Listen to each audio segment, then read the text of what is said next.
তাহলে আমরা আবার পুরুলিয়াতে। ইয়ে বেবি, আমরা কোথায় যাচ্ছি এখন? পুরুলিয়া। পুরুলিয়া তো আছি, যাচ্ছি কোথায়? এখানে সব সাপ ঘুরে বেড়ায়। কোথায় যাচ্ছি? বলো বেরু করতে বলে দাও। তোমার কি হয়েছিল? মন খারাপ। কেন? আর মাঝে মধ্যে হয়।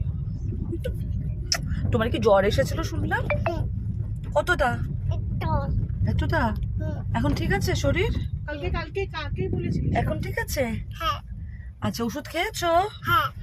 আচ্ছা, এখন বাইরে বেরিয়ে কি খাবো আমরা? ফুচকা।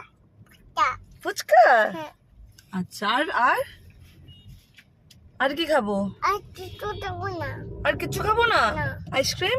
এই বাঁ দিক থেকে নিতে হবে সামনে। আচ্ছা, তুমি তো বললে আর কিছু খাবে না। আইসক্রিম কেন খাবে তুমি? তাহলে আইসক্রিম খাবে না, আমরা খাবো। বেশ।